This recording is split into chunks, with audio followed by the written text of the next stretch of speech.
이 90년대생이 온다라는 그 책이 한동안 굉장히 베스트셀러가 되었습니다.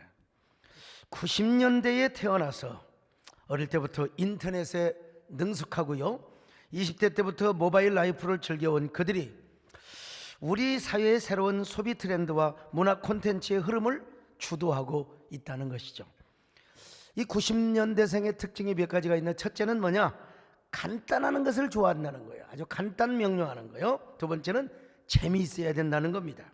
그 이전의 세대들은 삶의 목적을 추구했다면 이제 90년대생들은 삶의 유희, 엔조이를 추구하였다는 것입니다. 제가 보니까요, 우리 자녀들을 봐도 그런 것 같아요. 네, 세 번째 가장 중요한 특징이 있는데, 그것은 바로 정직함입니다. 이 정직함이란 말은 영어로 아니스트라는 그런 의미를 넘어서 인테그리티에 가깝습니다. 완전 무결한 정직이나 공정한 시스템, 이걸 이제 젊은 애들이 원하는 거예요. 그러니까 바로 이 90년대의 특징은 뭐냐? 공정의 세대입니다. 공정, 어떤 특권이나 특혜 같은 것을 가장 큰 적폐로 생각을 하죠. 그들에게 유일한 정의는 공정한 원칙과 시스템입니다. 그런 의미에서 제가 볼 때는 대한민국을 세 세대로 정리할 수 있습니다. 첫째는 반공의 세대지요. 나는 공산당이 싫어요. 여러분, 우리 반공 교육 받고 자랐지 않습니까? 또 하나는 뭐냐? 그 다음에 이제 민주화의 세대입니다. 독재 정권에 저항하고 민주화를 열망하던 세대입니다. 그런데 이제 바로 제 3세대가 뭐냐? 공정의 세대, 정의와 정직의 세대입니다. 제 3세대는요, 다른 어떤 것보다도 공정과 정의에 민감합니다. 특별히 부동산 취득, 병역 비리, 입시, 학위, 논문 표절 같은 거 있잖아요. 이거 잘 안 봐줍니다, 여러분요. 여기에 대해서 막 분노하고 막 들고 일어나는 사람입니다. 누구라도 공정하지 못하면, 정의롭지 못하면 특별히 장관, 정치인들 엄격하게 작용합니다. 왜 그런 줄 아세요? 공정인 것처럼 보이지만 내가 손해보지 않으려고 소위 말하면 이기심도 숨어들어 있어요. 왜 특권층이 말이요, 특혜를 왜 내가 밀려나느냐? 아주 그런 심리가 사실 숨어들어 있는 것이죠. 근데 저는 여기서 굉장히 심각한 의문 하나를 제가 발견했습니다. 코로나 사태를 맞아서 정부의 중대본이 정말 애를 쓰고요 수고했다는 거 우리가 다 알고 정말 고맙게 생각합니다. K-방역 인정합니다. 그러나 이 교회에 대한 방역 체제는 정말 공정치 못한 부분이 있었습니다. 어떻게? 큰 교회건 작은 교회건 간에 20명 모여서 예배를 드리느냐, 이거 참 이게 참 그래요. 더구나 수도권은 2.5 단계에서 그렇다 치더라도 어떻게 지방교회까지 2.5 단계로 적용을 하느냐, 이 말이죠. 그래서 지난번에 제가 이제 정석인 총리님께 찾아가서 저뿐만 아니라 한교총의 웹분들과 함께 항의를 하였습니다. 수도권은 몰라도 지방만큼은 2.0 단계로 적용을 해달라고 항의 반, 설득 반 그냥 구걸도 하였죠. 근데 일각에서는 차라리 한교총의 현장 예배를 선포해버리고 말지, 현장 예배를 드리도록 해야지 그렇게 총리한테 가서 구걸하고 사정을 하느냐, 그렇게 비판하는 사람도 있습니다. 비판을 좋아하는 사람은요, 가면 간다, 안 가면 안 간다, 모든 걸 다 비판합니다. 여러분, 저는요, 예배가 회복이 되고 아마 교회가 여러분 세워진다면 나는 10번 아니라 100번이라도 구걸할 수 있습니다. 여러분 교회를 세운다는데 뭘 못합니까? 어떤 예비 부부가요, 정세균 총리님께 아주 간곡하게 부탁해서 결혼 주례를 받은 그 뉴스가 엄청나게 떴더라고요.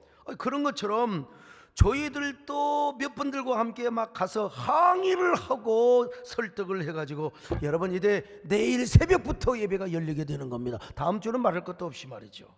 저 얼마나 감사한지 모르겠어요. 나 아무리 피곤하고 다음 주 일정이 얼마나 빡빡한지 몰라. 그래도 제가 한 주간 동안 제가 감사의 새벽 기도를 인도하려고 합니다. 그런데 일부에서는 이제 현장 예배를 강행하는 운동을 또 하기도 했습니다. 물론 저도 그분들의 마음에 동조하고 100번 그분들의 의협심과 용기의 박수를 보냅니다. 사실 제 마음도 똑같아요. 제 마음도 여러분 목사들 마음속에 그런 의부심과 그런 분노와 정의의 불길이 타오르지 않겠습니까? 그런데 또 아쉽게도 저는 중심을 잡고 있어야 할 위치에 또 서 있는 것도 사실입니다. 그런데 제 의문사항은요, 2.0 단계로 예배를 드리겠다는 목사님들의 소리를 이 사회가 왜 외면해 하는가? 이거였어요. 그들이 정치적인 행보를 하는 것도 아니고 무슨 뭐 광화문에 모여서 뭐 그냥 정권을 타도하는 것도 아니고 정말 순수한 신앙의 가치로 판단하고 억울한 목소리를 낸 거예요. 그렇다면 이 시대가 정말 정의의 세대고 공정의 시스템을 추구하는 세대라면 아직 90년대생을 비롯하여 그래 한국교회 맞다, 그 목사님들의 소리가 옳다, 이렇게 박수를 쳐줘야 되지 않는가라는 생각을 해본 것입니다. 근데 응원은커녕 얼마나 많은 사람들이 말이요 거기 기사의 댓글을 보면 왜 그렇게 비난하고 혐오를 하고 있는 걸 봐요. 여기서 저는 헷갈렸습니다. 이 시대가 공정의 시대요, 정직의 시대요, 정의의 시대가 맞다면 교회 말을 가만히 들어보고 목사님들의 말을 들어보고 따져보니까 맞다, 그 목사들의 생각이 옳다, 이런 움직임이 있어야 되는데 왜 그렇지 않는가. 그래서 제가 여론조사 기관을 시켜가지고 설문조사를 해봤습니다. 근데 왜 이렇게 국민들은 그런 소리를 듣지 않고 이 시대 젊은이들도 전부 다 등을 돌리고 따돌리고 있는가. 제가 이런 생각을 해봤어요. 내가 시대를 잘못 봤어. 이 시대는 공정과 정의의 시대가 아니란 말인가. 너무 교회를 반대하는 사람들도 이기적인 생각을 가지고 교회를 바라보고 있는가. 그래서 이제 제가 알고 있는 이 시대의 오피니언 리더들에게 제가 한번 물어봤습니다. 제가 시대를 잘못 본 건, 난 분명히 이 책을 읽고 그렇게 이 시대를 해독을 했는데, 그러자 그분들이 저에게 이제 공통적으로 이런 얘기를 해주는 겁니다. 요약하면, 목사님, 그동안 한국교회가 너무나 미움의 대상이 되었고 증오와 분노의 대상으로 낙인 찍혀 버렸지 않습니까? 그 분노의 미움이 국민들에게 많은 누적이 되어버린 겁니다. 그래서 그들은 교회의 억울한 모습을 보이지 않고 교회의 목소리가 안 들리는 거예요. 특별히 코로나 방역에 있어서 더더욱 그랬습니다. 교회가 처음부터 선제적 대응을 잘하고 감염자를 전혀 내지 않았다면 이런 불공정한 대우를 받지 않았을 것이고 국민들은 교회의 소리를 듣고 박수를 쳐줬을 것입니다. 그러나 코로나 사태 때 확진자를 낸 교회는 대부분 다 마스크를 안 썼어요. 밥을 먹다가 식사를 하다가 집단 감염이 되어 집단 감염의 거점으로 보도가 되어서 많은 분들이 이렇게 왜곡된 인식을 갖고 있습니다. 그러다 보니까 국민들에게 미운 털이 박혀 있습니다. 이런 상황에서 아무리 목회자들이 옳은 소리를 내내고 그것을 아무리 옳은 소리를 한다 할지라도 그것들이 자기들의 욕망을 채우기 위한 이기적인 집단으로 치부되고 있는 것이 사실입니다. 이게 여러분요, 이미지 컨설턴트, 마케팅 전문가, 그리고 여론조사 기관의 대표, 언론의 오피니언 리더들의 공통적인 이야기들이라는 거예요. 특별히 한 마케팅 전문가 최명화 대표님이 저에게 이런 얘기를 해주는 거예요. 요즘 대세는 아무리 그 기업의 제품이 좋고 품질이 좋아도 그 기업의 이미지가 안 좋게 느껴지면 제품이 안 팔린다는 거예요. 아무리 제품이 좋아도요. 그래서 요즘 기업의 전략팀에서는 제품도 제품이지만 어떻게 하면 기업의 이미지를 살릴 것인가, 어떻게 하면 고객들과 소통하고 공감을 나눌 것인가. 그러니까 이 브랜드 앤드 커뮤니케이션, 여기에 이제 치중을 한다는 겁니다. 그래서요, 여러분요, 참 어떤 분은 또 이런 얘기를 하는데요. 자기 고객이 아닌 새로운 사람들에게 물건을 하나 팔려면요, 광고비를 7배 이상을 드려야 된다는 거예요. 그만큼 새로운 고객을 끌어들이기가 정말 어렵다는 것이죠. 그래서 요즘 기업들은 지금 그 고객들에게, 지금 거래하고 있는 고객들이 물건을 2개 사고 3개 사는 그런 시도를 하고 있다는 것입니다. 그런 것처럼 교회도 이제는 새로운 사람 한 명을 전도하는 게 더 갈수록 힘들어갈 것입니다. 왜냐하면 교회 이미지, 교회 브랜드가 비기독교인들에게 너무나 부정적으로 인각이 되어 있기 때문이라는 거예요. 제가요, 세상을 앞서가는 사람들에게 이런 얘기를 들었을 때 얼마나 가슴이 아프겠습니까? 우리 권사님 그냥 기도는 하시겠지만 나는 이런 걸 알고 기도를 하고 영적 전쟁을 한단 말이죠. 여러분, 저도 오로지 우리 세된 교회만을 목회한 로컬 처치 패스터라면 난 여러분 한국교회 이미지 이런 데 별로 신경 쓸 필요가 없습니다. 우리 교회만 잘 되면 되니까. 사실 저만큼 교회론주의자가 어디가 있고요, 저만큼 예배를 중요시 여긴 사람이 어디가 있었습니까? 우리 교회는 여러분 코로나 상황 중에서 단 한 번도 새벽기도, 철야기도, 수요예배, 밤예배, 주일 밤예배까지 한 번도 빠져본 적이 없습니다. 한 번도 셧다운을 해본 적이 없어요. 그러면서도 저는 우리 지역사회에 우리 교회 브랜드와 이미지에 엄청나게 촉각을 곤두세웠습니다. 이 시대는 회사의 이미지, 브랜드가 좋아야 제품이 팔리는 것처럼 우리 교회의 이미지, 우리 교회 브랜드가 이 지역사회뿐만 아니라 한국교회에 잘 이렇게 메이킹이 되어야 전도가 되고 영혼을 구원할 수가 있는 것 아니겠습니까? 그리고 제가 또 사회에 나가서 또 교계에 나가서 활동을 할 수 있는 것이고요. 특별히 저는 대한예수교 장로의 합동총회 총회장이고 한국교회 한교총을 대표하는 중에 한 사람으로서 넓은 시야와 균형적인 감각을 가지고 한국교회 이미지와 브랜드를 생각하지 않을 수 없어요. 우리 예수님도 뭐라고 하셨어요? 너희는 세상에 빛과 소금이 되라. 하나님을 사랑하는 만큼 이웃을 내 몸과 같이 사랑해야 된다.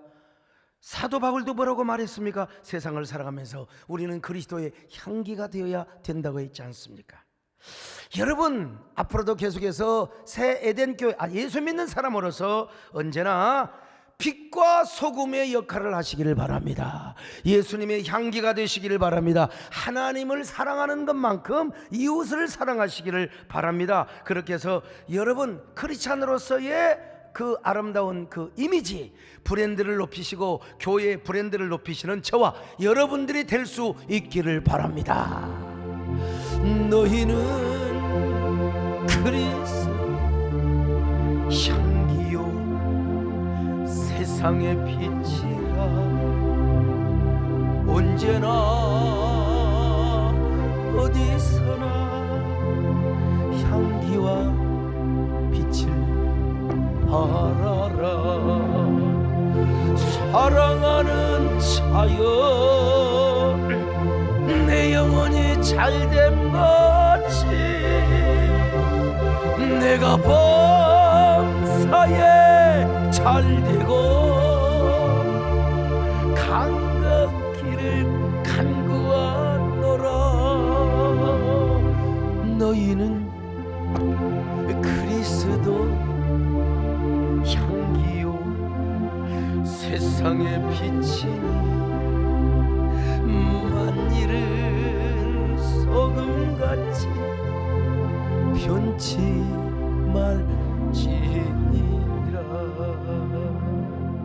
여러분, 근데 이제 이런 딜레마 속에 있을 때 저희 속에 섬광처럼 스쳐가는 책관관이 생각이 났어요. 그게 바로 세스 고딘이 쓴 보랏빛 소가 온다. 이 책이 여러분 작년에 내가 얼마나 소개했습니까?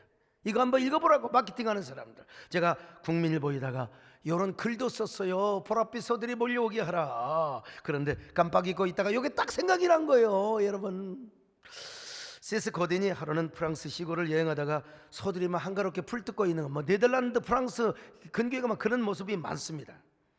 그 모습이 너무나 막 그냥 평화롭게 보이는 거예요. 그런데 그것도 잠시 계속 누런 소들만 있으니까 질려버렸어요. 질려버렸어.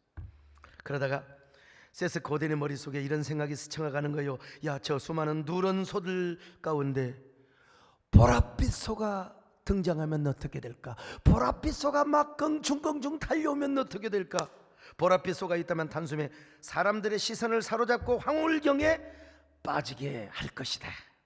그래서 그는 그날의 경험을 바탕으로 해서 마케팅 분야의 최고의 교과서라고 할 수 있는 보랏빛 소가 온다, 이 책을 쓰게 된 것입니다.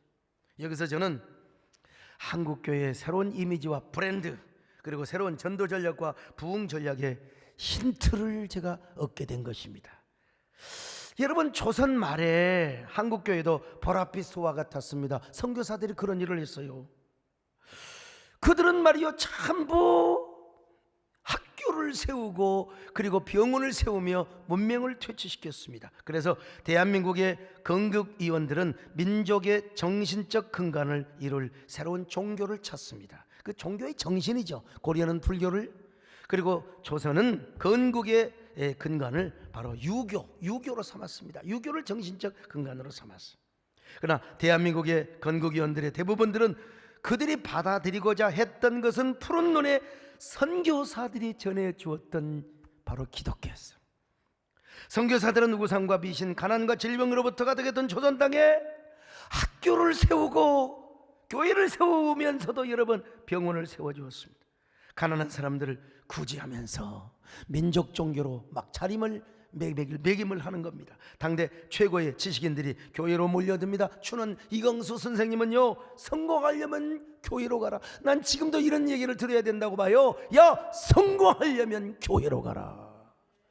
아마 우리 김인호 집사님, 이 국사를 전공하신, 근현대사를 전공하신 분이기 때문에 요즘 우리 신문에다가 그런 글을 계속 쓰잖아요. 기독교인들의 역할이 근현대사에 어떤 역할을 했는가. 오늘 우리 한국교회 모습은 어떻습니까? 김영석 교수께서는 저서 아직도 기독교 아직도 희망이 있는가, 이 책에서요, 한국교회가 교회주의적 사고, 교조주의적 사고에 갇혀 있다는 겁니다. 다시 말하면 전혀 세상과 소통하고 공감을 하지 못하고 우리들만의 교회, 우리들만의 예배, 우리들만의 카르텔의 연못에 갇혀 있다는 것이죠. 바로 이럴 때 우리 한국교회는, 저는 제가 제안합니다, 우리 세den교회부터 보랏빛 소와 같은 존재가 되어야 한다고 말입니다. 여러분, 소는 변할 수가 없습니다. 소가 어떻게 돼지가 되고 소가 어찌 개가 될 수 있습니까? 그러나 소의 빛깔은 달라질 수 있어요. 소의 정체성은, 본질은 그대로 있으면서요. 여러분, 제가 소강석입니다. 사실은 제가 소띠입니다. 그런데 이 소강석이가 절대로 소강석의 정체는, 누가 뭐라 해도 나는 목사입니다. 죽어도 목사입니다. 살아도 목사입니다. 그러나 이 소강석이가 잠시 모습을 바꿀 수는 있어요. 선교 전략상. 오늘 우리 교회도 마찬가지입니다. 절대로 교회의 본질과 정체성을 바뀔 수가 없습니다. 예배 본질? 어떻게 교회가 바뀌고 예배 본질을 바꿀 수 있습니까? 그러나 세상 사람들에게 잠깐 선교 전략상, 그들의 영혼을 구원하기 위하여 잠시 보랏빛 소의 모습을 보여줄 수도 있지 않느냐, 이거예요. 그래서 사도 바울도 영원한 사람을 얻기 위해서는요, 율법이 있는 자, 유대인에게는 율법이 있는 자처럼, 그리고 율법이 없는 자, 저 이방인에게는 율법이 없는 사람처럼 그렇게 행동하며 영혼을 구원했다고 말씀하지 않습니까? 고린도전서 9장 20절입니다. 시작. 유대인들에게 내가 유대인과 같이 된 것은 유대인들을 얻고자 하며, 율법 아래에 있는 자들에게는 내가 율법 아래에 있지 아니하나 율법 아래에 있는 자 같이 된 것은 율법 아래에 있는 자들을 얻고자 하며. 보세요. 영혼을 구원하기 위해서 사도 바울이 이랬다, 이 말입니다, 여러분. 그냥 우리가요, 너무나 뻔한 교회, 뻔한 포매, 뻔한 설교, 뻔한 예배 보다는요, 우리가 조금 더 보랏빛 유연한 소의 모습을 보이자 이거죠.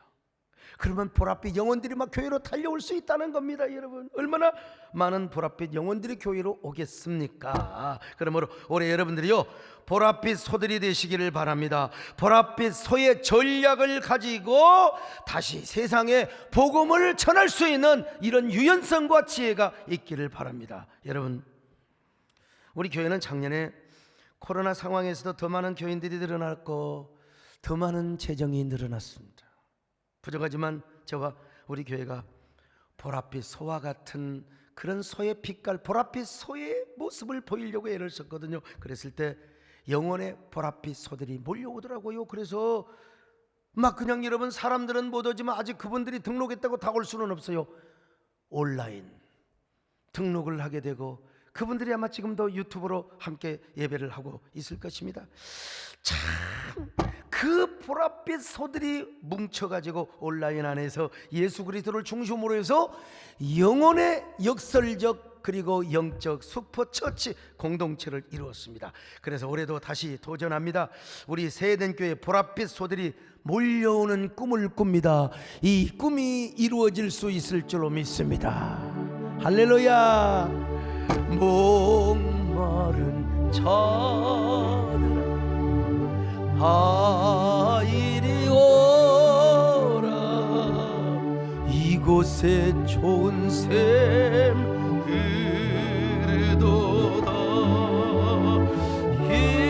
힘쓰고 예수님 없을지라도 이 샘에 오면 다 마시겠네.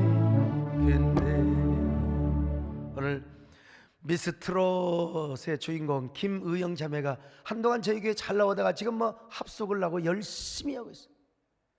오늘 우리 교인들이니까요, 미스트롯요, 우리 김의영 자매 많이 응원하고, 많이 우리 김재일 장로님은 미스트롯 보는 재미로 산다고 하는데, 예, 많이 응원해 주시기를 바랍니다. 잘 알고 있죠, 여러분. 예. 이게 보랏빛 소와 같은 모습으로 노래를 하면 아마 더 많은 국민들이 위로받고 그럴 거예요. 여러분, 오늘 본문에서도 말씀하지 않습니까? 일어나 빛을 발하라는 거예요. 왜냐하면 어둠이 온 땅을 덮고 캄캄함이 만민을 가질수록 여호와 하나님께서 이스라엘 백성들에게 임하실 것이며 하나님의 영광이 그에게 나타날 것이라고 말씀합니다. 그러니 일어나 빛을 발하라. 자, 이사야 60장 1절로 2절 시작. 일어나라 빛을 발하라. 이는 내 빛이 이르렀고 여호와의 영광이 내 위에 임하였음이니라. 보라, 어둠이 땅을 덮을 것이며 캄캄함이 만민을 가리려니와 오직 여호와께서 내 위에 임하실 것이며 그의 영광이 내 위에 나타나리니. 영광이 그 위에 나타나리라 이 말이요. 그래서 이제는 왕들이 막 이스라엘에 몰려들고 나라들이 몰려들고 그리고 막 수많은 백성들이 몰려든다는 거요. 자, 3절로 4절 봅니다. 시작. 나라들은 내 빛으로 왕들은 비치는 내 광명으로 나오리라. 내 눈을 들어 사방을 보라. 무리가 다 모여 내게로 오느니라. 내 아들들은 먼 곳에서 오겠고 내 딸들은 안기에 올 것이다. 여러분, 이 말씀은요, 바벨론 포로 생활 중에 이스라엘 백성들이 주신 말씀이요. 자, 지금 뭐요? 식무살이 하고 있고 머슴살이 하고 있는 사람들입니다. 그러니까 막 온 하늘에 캄캄함이 막 마음에까지 무슨 희망이 있고 절망이 있겠어요? 아니, 무슨 희망이 있고 무슨 소망이 있겠어요? 절망뿐이죠. 그러나 하나님께서 그들 가운데 영광의 임재로 함께 하신다는 것입니다. 그래서 머지않아 이스라엘 백성들이 바벨론 포로에서 벗어나서 고토에 돌아가서 뭐 성전을 짓고 이스라엘의 부흥을 이룰 것에 대한 이런 문학적 시적 표현입니다. 그런데 더 멀리 구원산적으로 볼 때는 이스라엘 민족의 후손을 통하여 예수 그리스도가 나타나고 그 예수 그리스도의 복음을 통하여 나중에 대통령도 예수 믿고 왕도 예수 믿고 장관도 예수 믿고 이런 복음이 만방에 전해질 것을 지금 예언적으로 말씀하고 있는 거예요. 자, 오늘도 마찬가지입니다. 오늘도 코로나가 온 세상을 어둠과 캄캄함으로 덮고 있어요. 우리의 마음과 교회까지. 여러분, 어떨 때는 우리 마음이 얼마나 심란합니까? 도대체 언제까지 참아야 돼? 그러니까 막 폭발하게 되는 거죠, 그냥. 예? 그런데 여러분, 캄캄함이 우리의 마음을 덮고 교회를 움츠리게 하고 있을 때 우리 하나님이 말씀하십니다. 영광의 빛이 내가 너희들에게 임하리라. 그리고 갈대처럼 헤어졌던 성도들이 다시 꽃으로 돌아오게 된단 말이요. 교회를 떠났던 안 나가신 자들, 우리의 전도 대상자들이 바로 언젠가 교회로 찾아오게 될 것이라는 거예요. 여러분, 얼마나 희망차고 얼마나 가슴이 설레이는 말씀입니까? 그러기 위해서 뭐가 돼야 되느냐? 오늘 저는 보랏빛 소가 한번 되어보자 이겁니다. 그렇게 해서 수많은 보랏빛 소들이 교회를 향하여 몰려오게 하자는 것입니다. 이렇게 해서 더 많은 예배자들이 막 가득, 지금은 이렇게 텅텅 비어 있지만 여러분, 더 많은 예배자들이 교회로 몰려오는 꿈을 꾸고 교회가 다시 부흥하는 꿈을 꾸었으면 좋겠습니다. 오늘 이 꿈은요, 내 꿈만이 아니요, 못나는 거위들만이 꿈을 꾸는 것이 아니라 오늘 여러분들이 다 그런 꿈을 꿀 수 있기를 바랍니다. 시온의 영광이 빛나는 아침, 어둡던 이 땅이 밝아오니 슬픔과 애통이 기쁨이 되니 시온의 영광이 비춰고 시온의 영광이 빛나는 아침,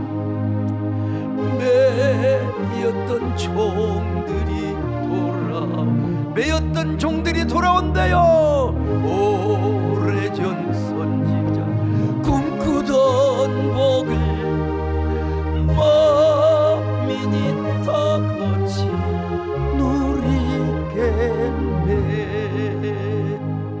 자, 그러면 우리가 구체적으로 어떤 보랏빛 소의 전략을 세워야 할 것인가? 첫째로 이럴 때일수록 더 생명의 가치를 알아줘야 돼요.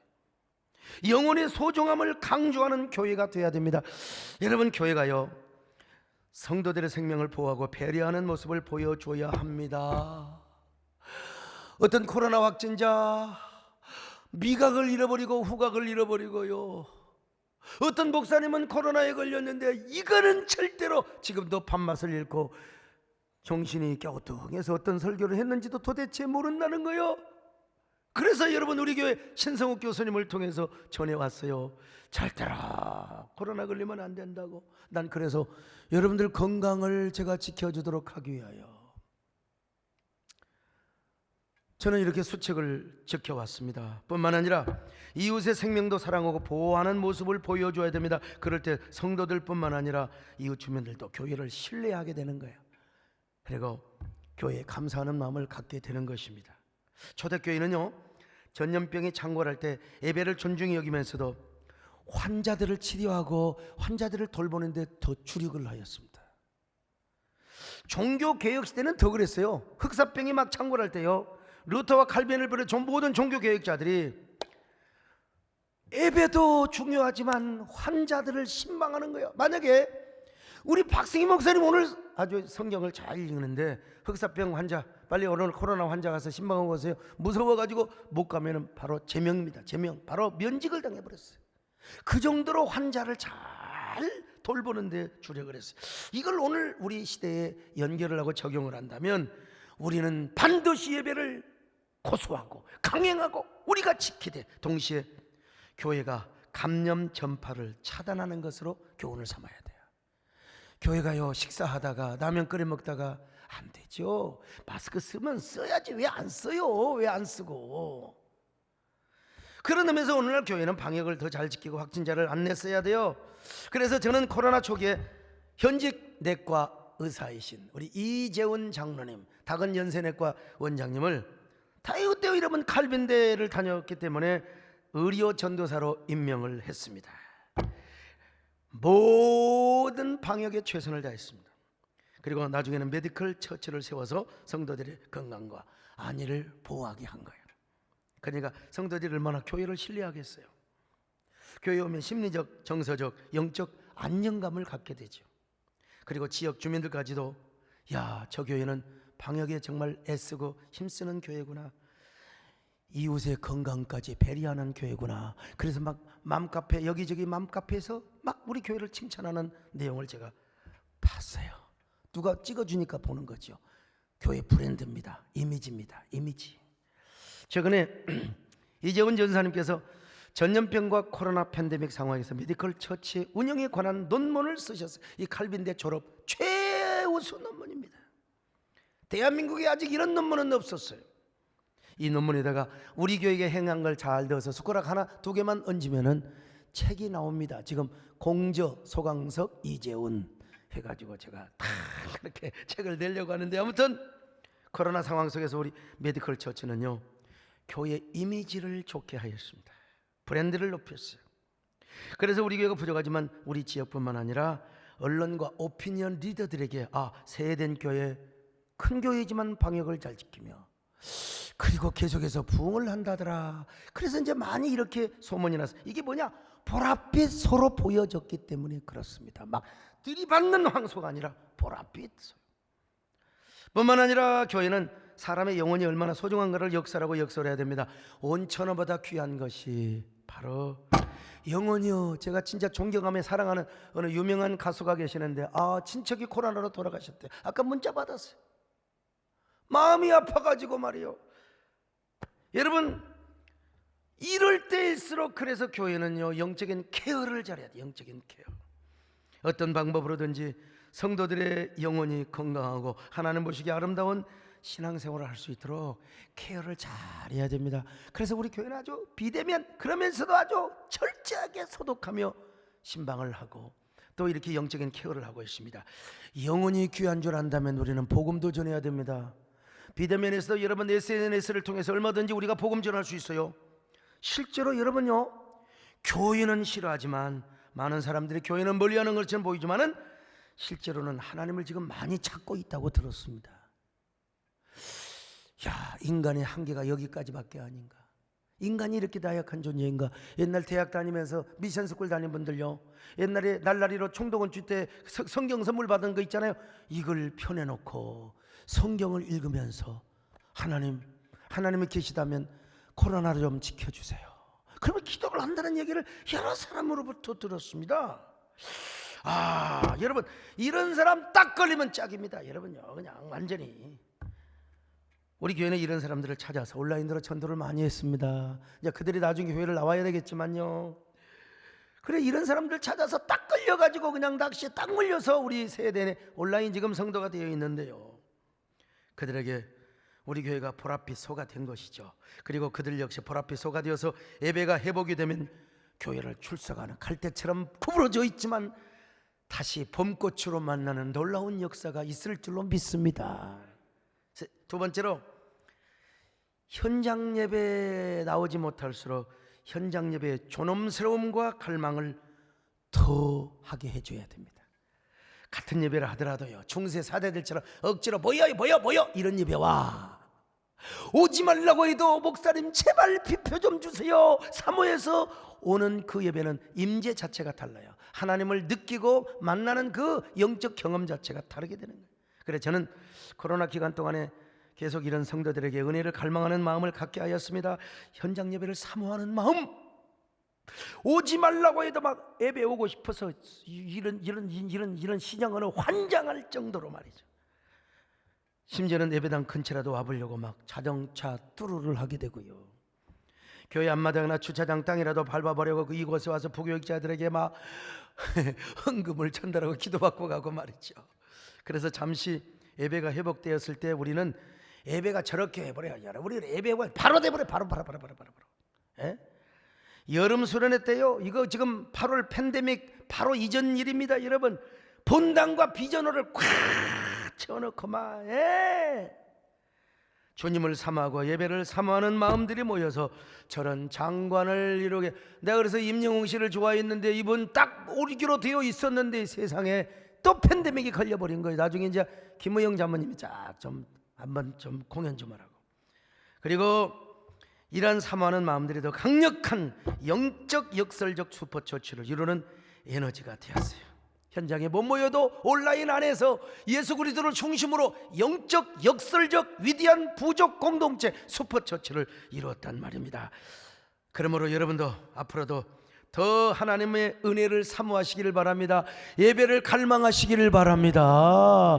여러분, 내가 이번 주에 새벽 기도도 인도한다니까 물론 10% 넘어가면 안 되겠지만 우리가 법은 지키면서 해야 되겠지만 현장 예배를 사모하시기를 바랍니다. 막 줄을 서서 비표받으려고 막 목마른 사슴 시냇물을 찾아 헤매이듯이 내 영혼 주를 찾기에 갈급하나이다.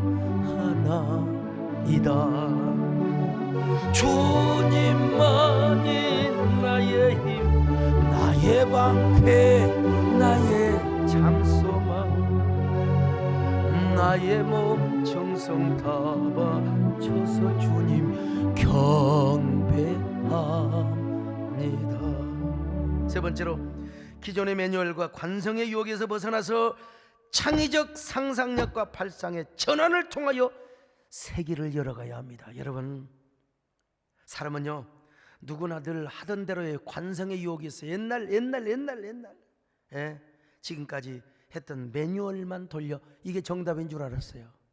뻔한 노래. 여러분, 옛날에 이 오래된 가수들이 부르면 저 노래 뻔한 노래였어. 그런데 그 TV조선에서 미스터 트롯을 그냥 발상의 전환을 딱 해야, 공중파에서도 못하는 걸 발상의 전환을 잘한 거잖아요. 이 창의적 사고입니다, 여러분. 창의적 사고. 그래서 이어령 교수님이 이런 얘기를 했다니까요. 세계 최대 인문학자, 코로나 시대에 유발할 날이에 이렇게 두꺼운 책 한 권보다 트로트 가벼운 노래 한 곡이 국민들을 위로하였다는 거예요. 국민들을 고무시켰다는 것이죠. 저는요 지금 우리 사회는 한국교를 향하여 무엇을 요구하고 있는가? 옳고 그름의 강력한 우리의 주장보다 폐허가 되어버린 시대 속에서 교회가 꿈을 주고 희망을 주고 격려를 주고 감동의 어떤 노래나 희망의 메시지를 준다고 제가 한번 해독을 해본 겁니다. 그러므로 한국교회는 코로나 이전의 모습만 지키려 하지 말고 우리들의 카르텔, 우리들의 연못, 우리들의 도성만 쌓지 말고 어떻게 하면은 현대인을 감동시키고 어떻게 하면 비기독교인들에게 호기심을 주며 당길 수 있을까, 이런 발상의 전환을 해볼 수 있어야 된다. 그러기 위해서는 뭐냐? 바로 창의적인 상상력과 발상의 전환을 가져야 돼요. 평범한 것으로는 안 됩니다. 탁월해야 돼요. 리마커블, 아주 특별해야 됩니다. 여러분요, 스페셜한다 이 말이에요. 매우 좋은 것으로만 안 됩니다. Very good is dead. 좋지가 않아요. 탁월한 교회, 특별한 목회자. 저는 원래 이렇게 평범하게 생겼잖아요. 근데 또 어찌 보면 특별해요, 보면은. 그러므로 2001년 새해 우리는 예수님이 말씀하신 것처럼요, 새술의 은혜를 담기 위해서 새 부대를 준비해야 됩니다. 새 부대, 새 부대. 여러분, 새 부대가 되시기를 축원합니다. 아멘. 새 부대가 되게 하여 주사 주님의 빛 비추게 하소서. 내가 원하는 한 가지 주님의 빛. 자, 이 나머지는 집에 가면서 부르시기를 바랍니다. 여러분, 한번 작년 한 해를 생각해 보세요. 제가 발상의 전환을 하지 않았다면 어떻게 화상줌 예배를 도입할 수 있었겠습니까? 이거요, 우리 최초로 했는데 이게 미스터 트롯 팀들이 와서 이거 세팅해 준 겁니다. 어떻게 보랏빛 초청주의를 할 수 있었겠습니까? 난 오늘 저 한복 입은다니까 깜빡 잊어먹어버렸어요. 막 손님들 와가지고.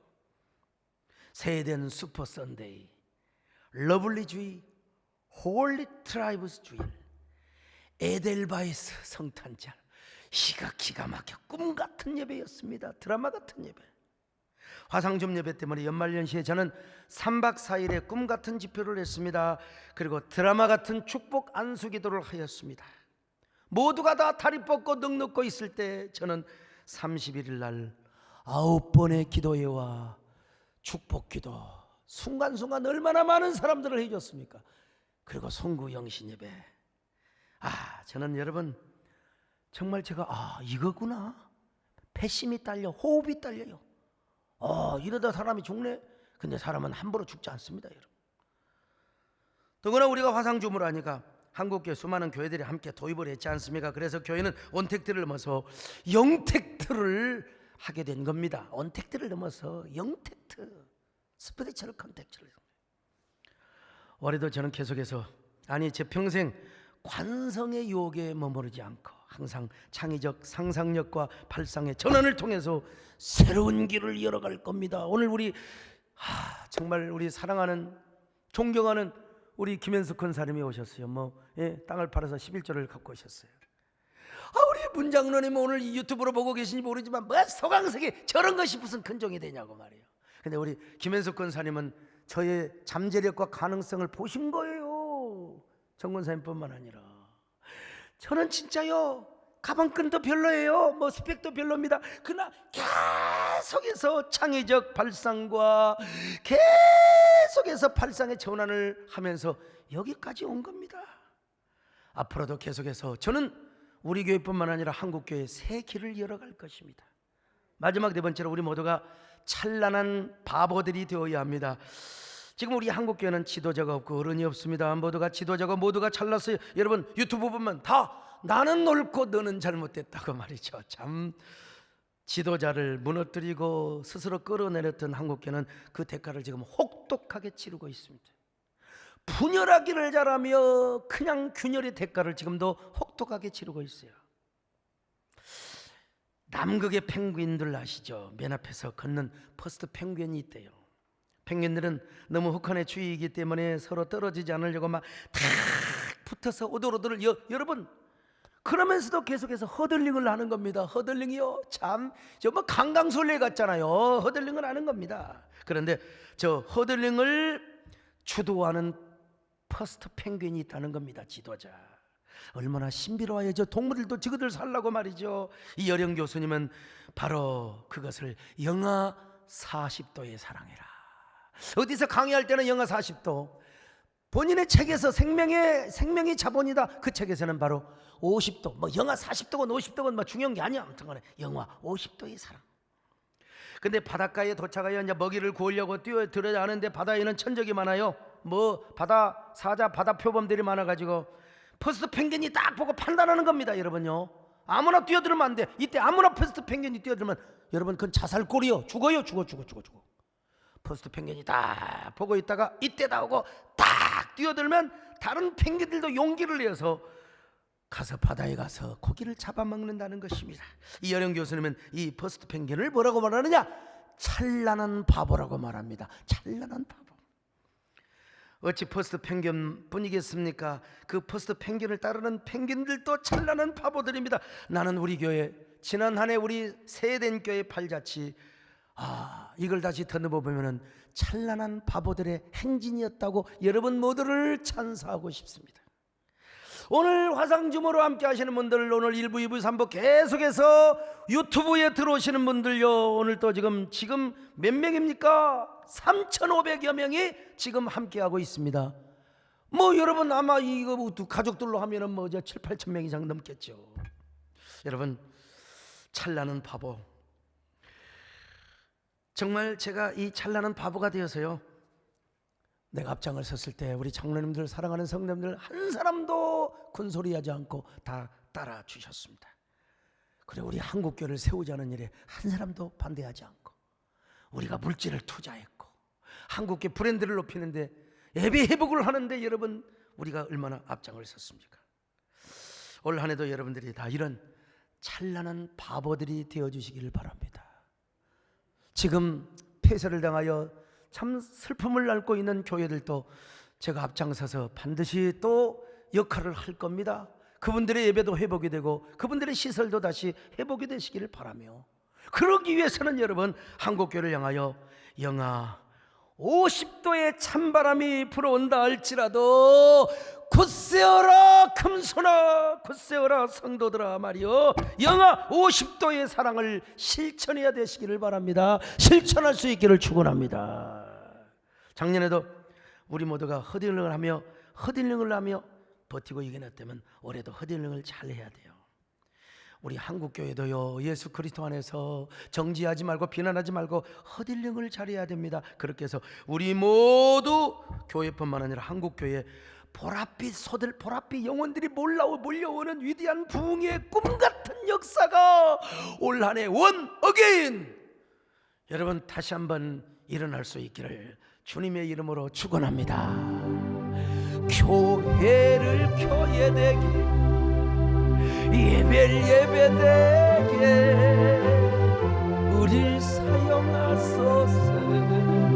진정한 부흥의 날 우리를 임하도록 우릴 사용하소서. 우릴 사용하소서.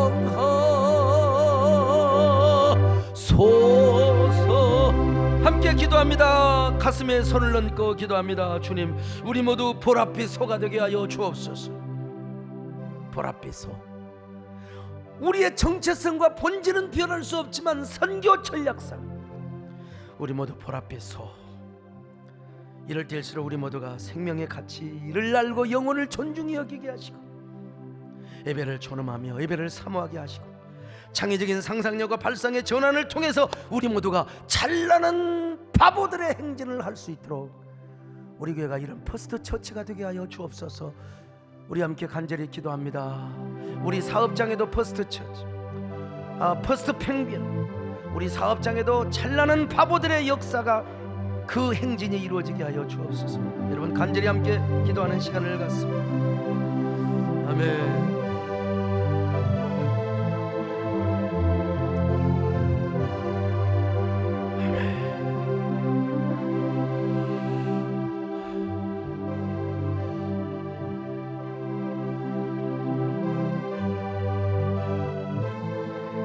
주여, 우리를 사용하여 주옵소서. 우리를 써주시옵소서. 찬란한 바보로 써주시옵소서. 우리를 사용하소서.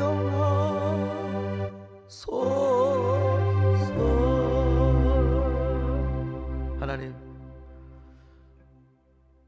한국교회 모두가 보랏빛 영혼들을 다시 찾는 기회를 허락하여 주시고, 특별히 폐쇄당한 교회들, 얼마나 가슴이 찢어지고 아프겠습니까? 그들을 위로하여 주시고, 교회의 본질과 함께, 예배 본질과 함께 다시 한번 저들의 교회도 회복의 은혜와 축복이 있게 하여 주시옵소서. 우리 한국교회 이제 10% 대면 예배, 지방에는 20% 대면 예배를 두면서 얼마나 현장 예배가 소중한가를 알게 하여 주시고, 이제부터 다시 한번 보랏빛 소의 전략에 도전하는 저희들 되게 하여 주옵소서. 예수님의 이름으로 기도 올리옵나이다. 아멘.